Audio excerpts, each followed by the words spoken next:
A história do nascimento e infância na região historicamente conhecida como Terra Santa, um território estratégico no Oriente Médio que hoje compreende Israel, Palestina e partes da Jordânia.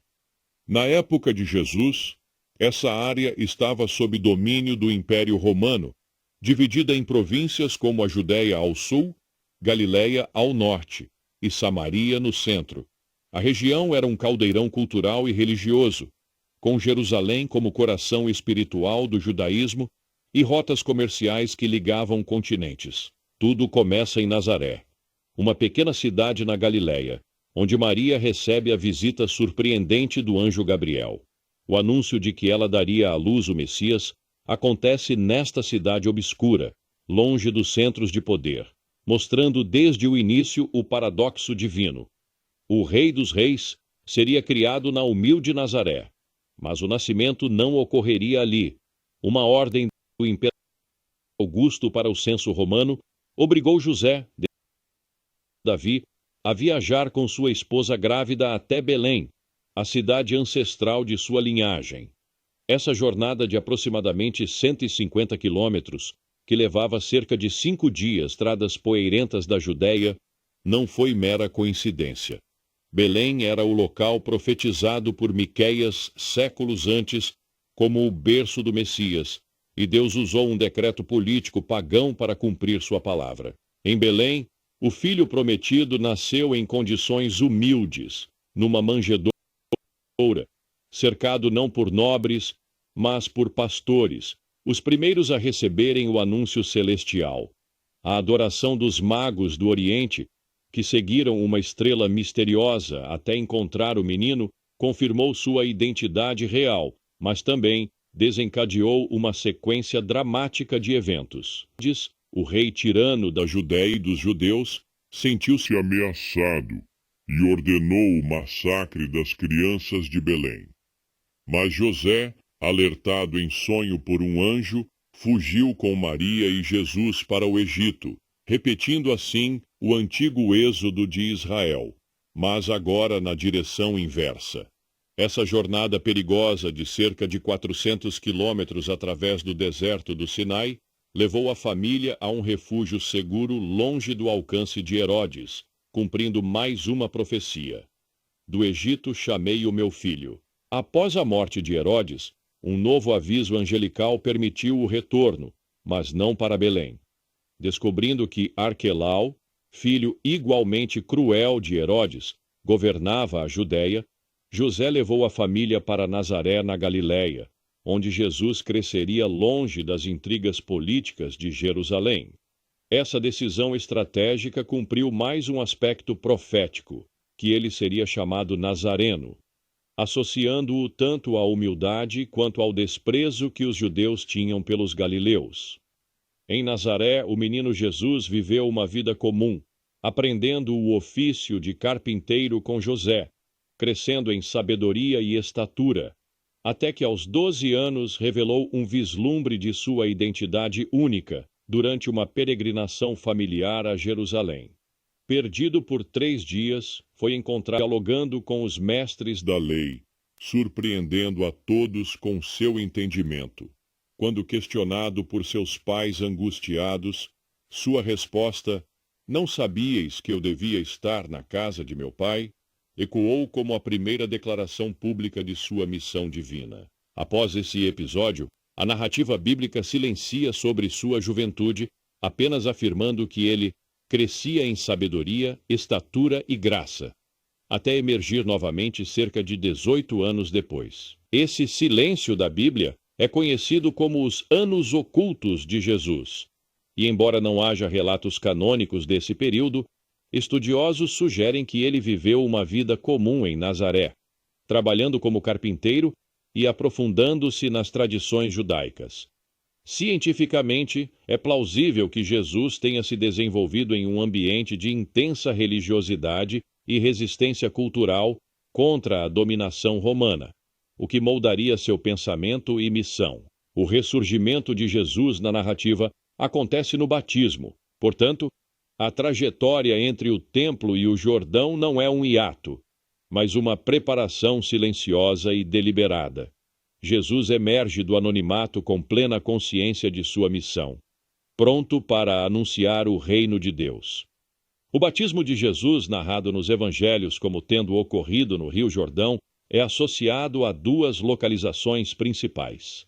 A primeira é Qasr al-Yahud, na Cisjordânia, próximo a Jericó, tradicionalmente venerada por cristãos ocidentais. Este local tem sido visitado por peregrinos desde o século IV e é vinculado a diversos eventos bíblicos, como a travessia do Jordão pelos israelitas. No entanto, a localização mais aceita atualmente é Al-Maktas, na Jordânia, na margem leste do rio. Reconhecida pela Unesco como Patrimônio Mundial, Al-Maktas é respaldada por evidências arqueológicas significativas, como ruínas de igrejas, piscinas batismais e inscrições cristãs dos primeiros séculos. Além disso, está alinhada com a menção bíblica de Betânia além do Jordão. João 1:28. Por isso, Al-Maktas reúne hoje o maior consenso entre estudiosos e arqueólogos como o local mais provável onde Jesus foi batizado por João Batista. Este local específico não foi escolhido por acaso. Situado na fronteira entre o mundo judaico e o território gentil, simbolizava a ponte que o ministério de Jesus estabeleceria entre estes dois mundos. O batismo de Jesus nas águas do Jordão marcou não apenas o início de seu ministério público, mas uma transição cósmica na história da redenção. As águas que haviam testemunhado a travessia de Josué agora testemunhavam a revelação do Filho de Deus, com a voz do Pai ecoando sobre as mesmas margens que haviam visto Elias ser levado ao céu. Após este momento culminante, o Espírito conduziu Jesus imediatamente para o deserto da Judéia, uma região árida e inóspita que se estendia desde as colinas de Jerusalém até as margens do Mar Morto. Este deslocamento geográfico representava muito mais do que uma simples mudança de cenário. Era uma transição para um período de provação intensa. O deserto, na tradição judaica, sempre fora lugar de encontro com Deus e de teste espiritual, como demonstraram as experiências de Moisés e Elias. Durante 40 dias, Jesus enfrentou as tentações de Satanás em um ambiente que testava os limites da resistência humana. A geografia acidentada do deserto, com seus penhascos abruptos e vales profundos, tornou-se o cenário para o confronto definitivo entre a obediência perfeita e a tentação. Cada sugestão do diabo, transformar pedras em pão, lançar-se do pináculo do templo, adorar para ganhar os reinos do mundo, foi meticulosamente respondida com a palavra de Deus, demonstrando que Jesus era o verdadeiro Israel que permanecia fiel, onde o povo outrora havia falhado. O retorno de Jesus da solidão do deserto para as áreas habitadas da Galileia marcou o início efetivo de seu ministério público. Este movimento geográfico simbolizava sua transição da preparação privada para a obra pública. Após seu batismo no Jordão e as tentações do deserto, ele retornou primeiro a Caná, onde realizou seu primeiro milagre transformando água em vinho durante uma festa de casamento.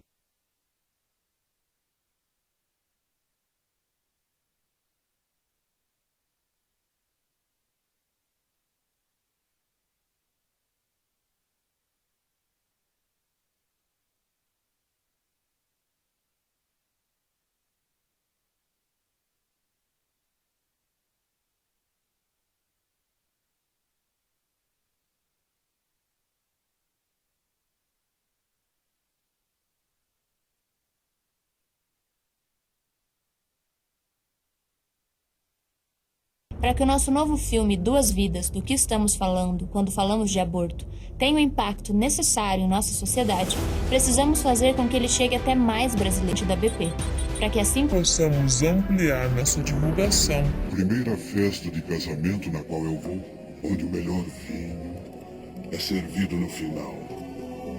Este sinal inaugural, ocorrido numa pequena vila galileia, revelava já o caráter jubiloso de seu ministério.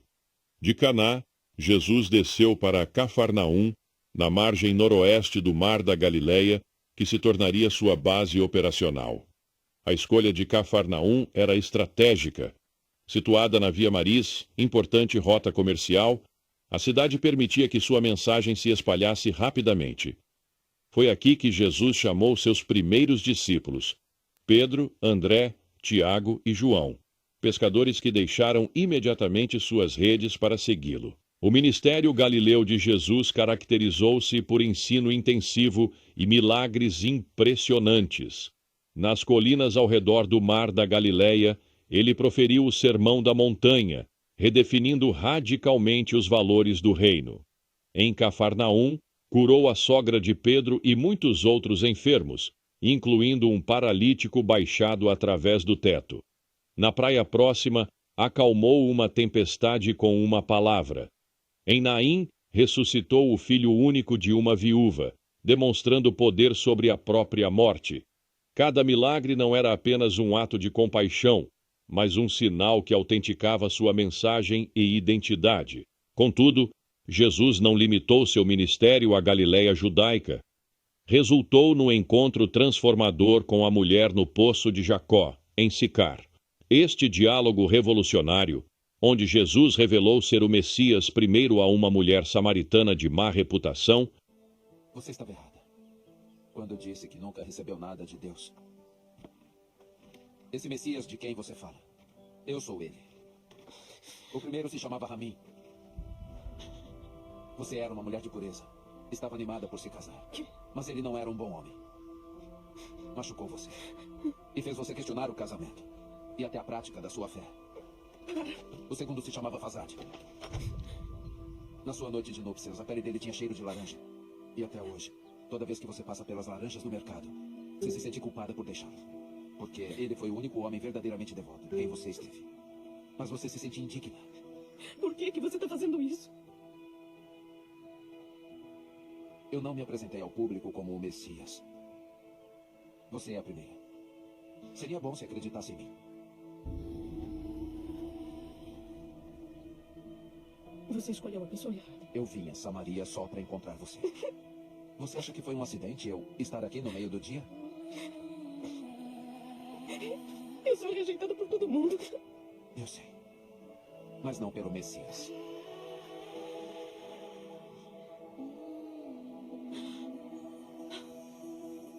E você sabe essas coisas porque você é o Cristo.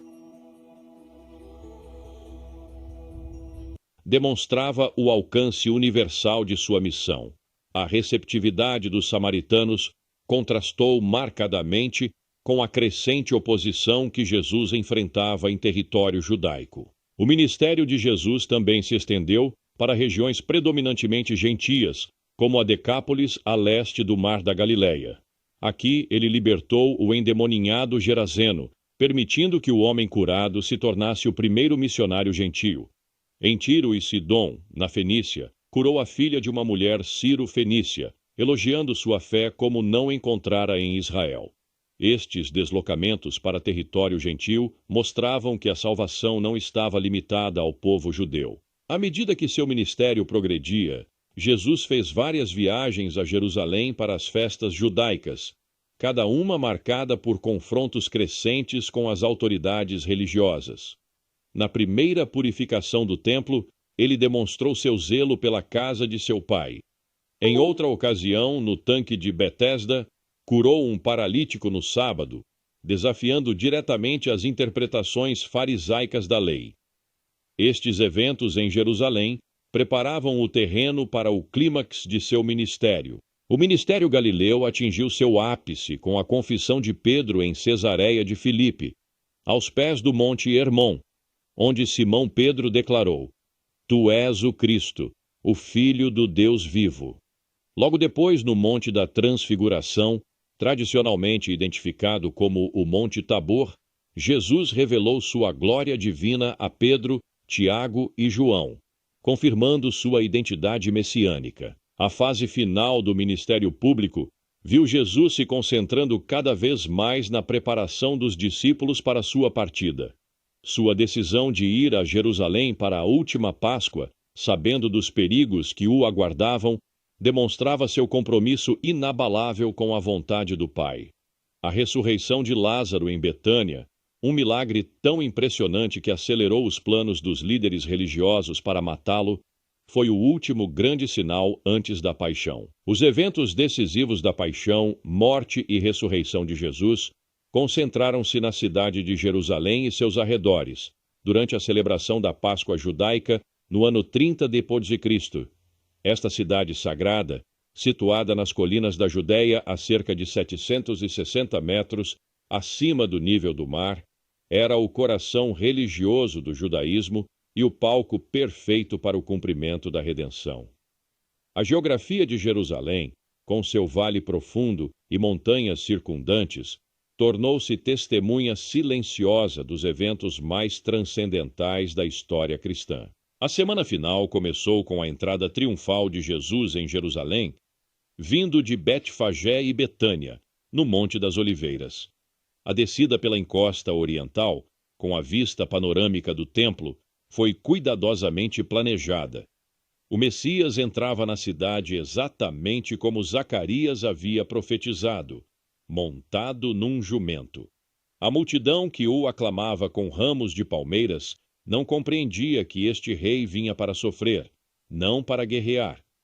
Nos dias seguintes, Jesus ensinou diariamente no templo, confrontando os líderes religiosos em seus próprios domínios.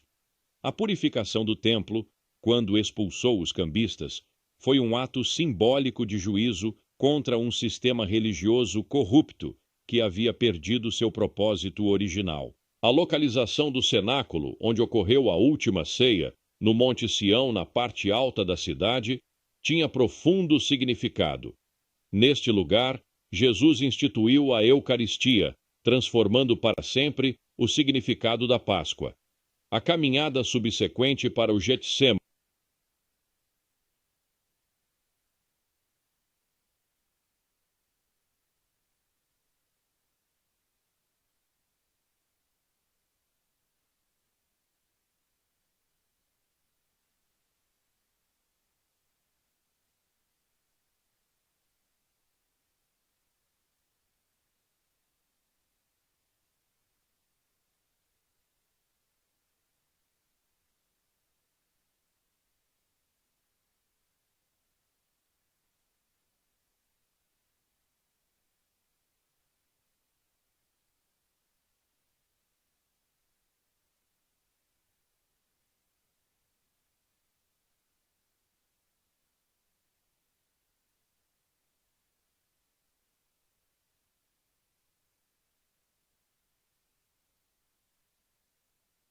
A caminhada subsequente para o Getsêmani, no Vale do Cedron, ao pé do Monte das Oliveiras, marcou a transição da comunhão para a agonia.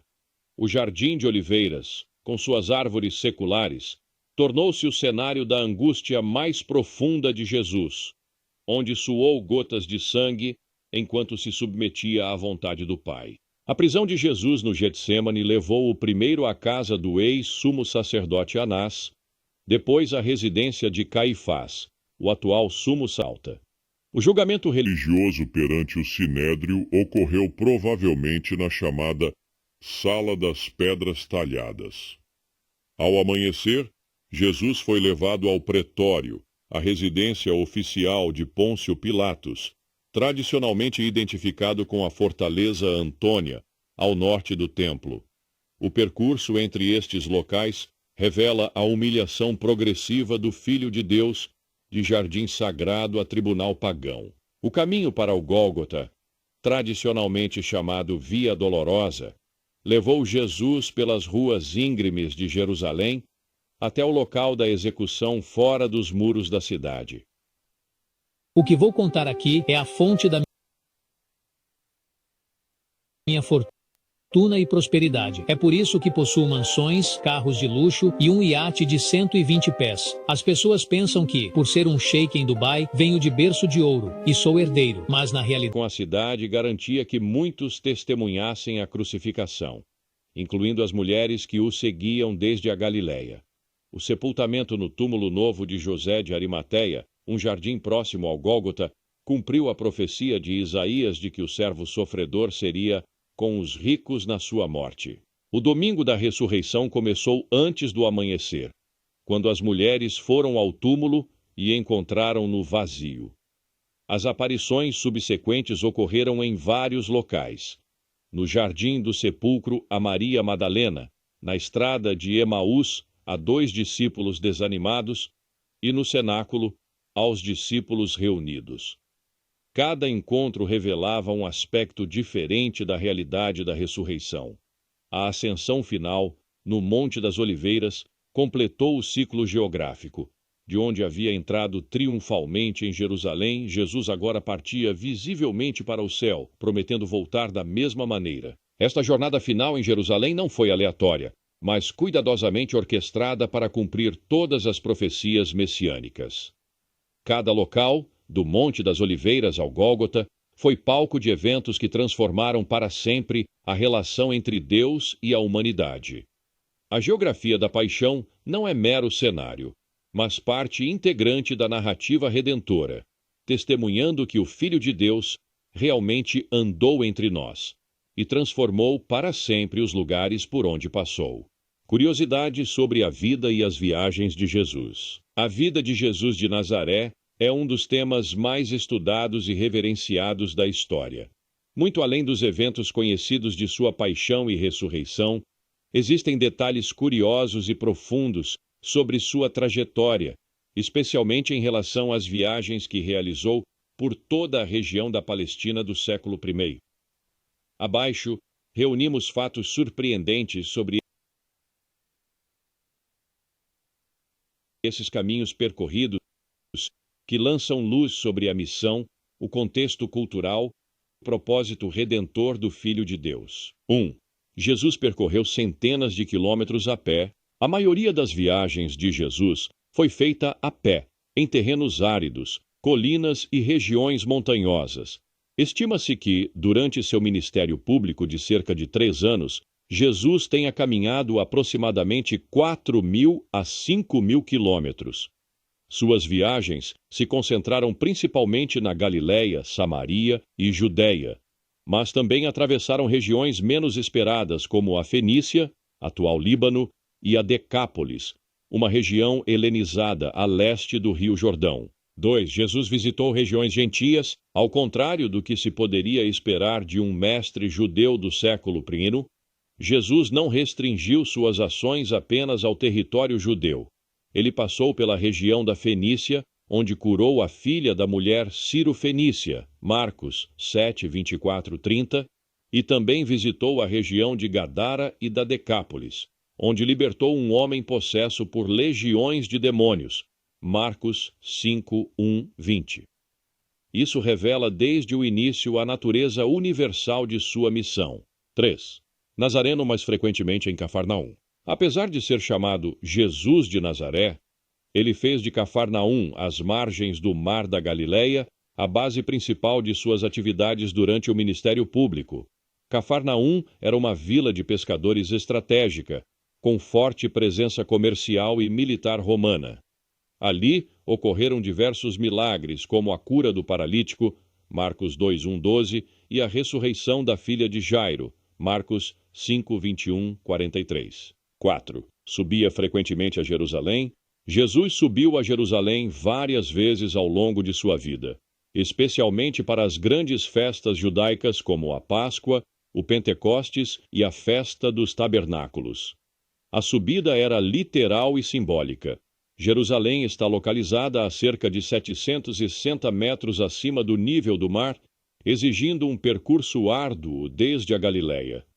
A última subida, na Semana da Paixão, foi cuidadosamente planejada e cheia de simbolismo, culminando com sua entrada triunfal e os eventos da crucificação. 5. Jesus passou pelo deserto e o usou como lugar de revelação. Logo após seu batismo no Rio Jordão, Jesus foi conduzido pelo Espírito ao deserto, onde permaneceu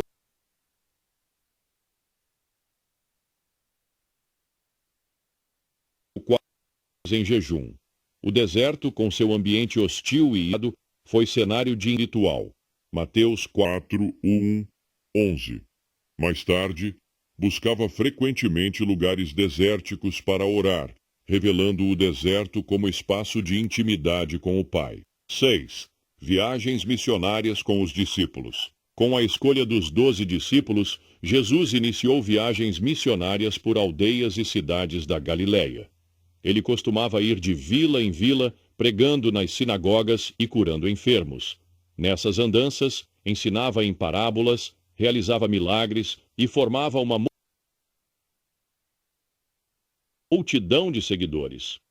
Os evangelhos mostram que ele viajava conhecidas quanto por caminhos considerados impróprios, como ao atravessar Samaria, uma região evitada pelos judeus da época. João 4. 7. A travessia do Mar da Galileia. Jesus e seus discípulos atravessaram diversas vezes o Mar da Galileia, também chamado de Lago de Genezaré. Em uma dessas travessias, ele acalmou a tempestade, Marcos 4, 35, 41, e em outra, andou sobre as águas, Mateus 14, 22, 33. Esses eventos fortaleceram a fé dos discípulos e revelaram o domínio de Jesus sobre a natureza. 8. Geografia como aliada na mensagem. A escolha dos lugares por onde Jesus passava não era aleatória. Por exemplo, o Sermão da Montanha, Mateus 5, 7, foi proclamado de um monte, simbolizando a autoridade divina, em paralelo com Moisés no Sinai. Em Cesareia de Filipe, aos pés do Monte Hermon, ele revelou sua identidade como o Cristo. Mateus 16, 13, 20, em meio a uma cidade repleta de altares pagãos. Uma clara mensagem sobre o reino de Deus triunfando sobre os reinos humanos. 9. A última caminhada, Getsêmani ao Gólgota. A última viagem de Jesus foi curta em distância, mas profunda em significado. Após a última ceia no cenáculo, no Monte Sião, ele atravessou o vale do Cedron até o Getsêmani, onde orou em agonia. De lá, foi levado à casa de Caifás, ao pretório de Pilatos, e finalmente ao Gólgota, onde foi crucificado. Esse percurso, conhecido como Via Dolorosa, é hoje uma rota de peregrinação cristã. 10. Ascensão no mesmo lugar de entrada triunfal. A ascensão de Jesus, segundo Atos 1, 9, 12, ocorreu no Monte das Oliveiras, o mesmo local de onde ele entrou em Jerusalém montado em um jumentinho. Esse detalhe encerra um ciclo geográfico e teológico, da entrada messiânica à partida gloriosa, com a promessa de que voltará da mesma forma. 11. Jesus evitava lugares quando sabia que ainda não era sua hora. Mesmo sendo o Filho de Deus, Jesus demonstrava pleno discernimento sobre o tempo de cada etapa de sua missão. Em diversas ocasiões, ele evitou lugares onde havia ameaça de morte, como Jerusalém, enquanto sua hora ainda não havia chegado. João 7, 6 dos 10. Isso mostra que suas viagens eram também estratégicas.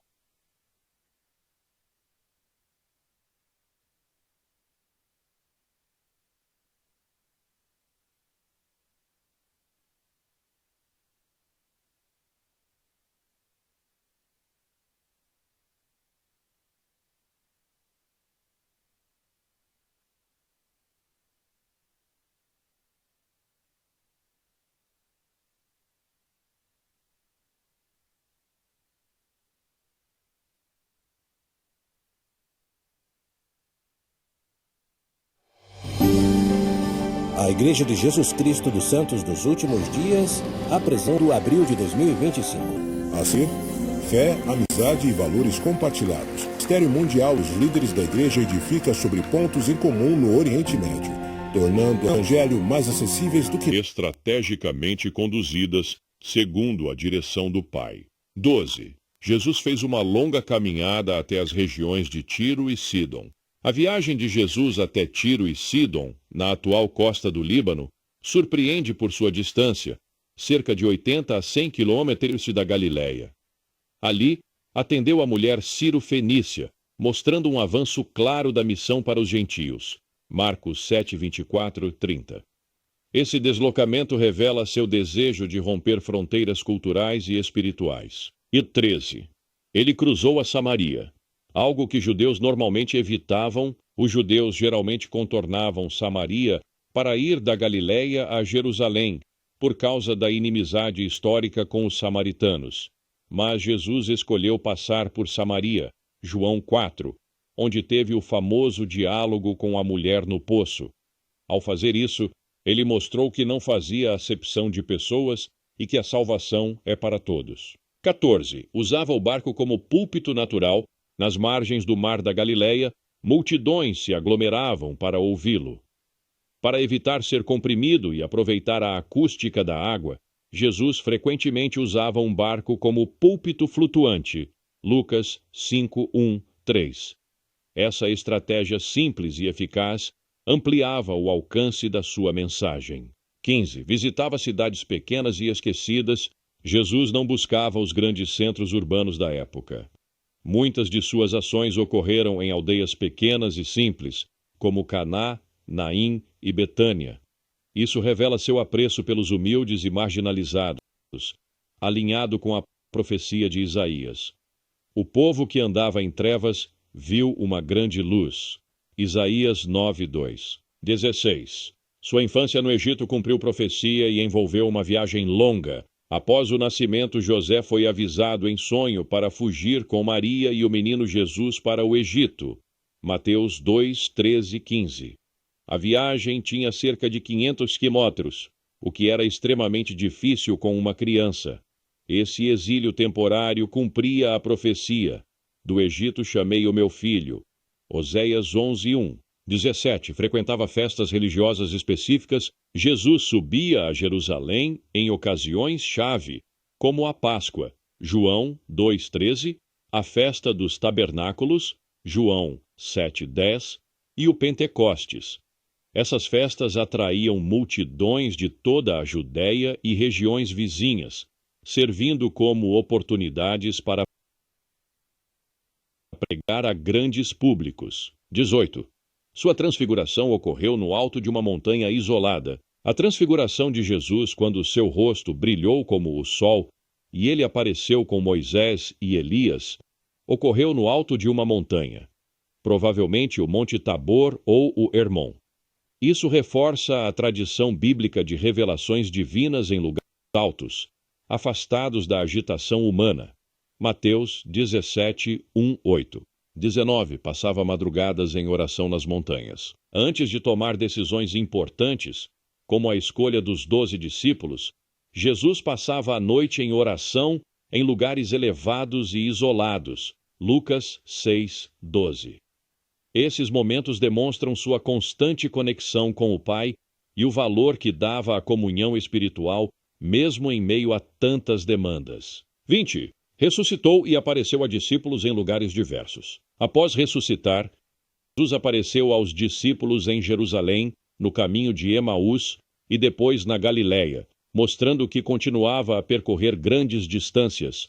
Suas aparições não foram apenas simbólicas, mas concretas, com encontros pessoais em diferentes regiões. Lucas 24, João 21, Mateus 28.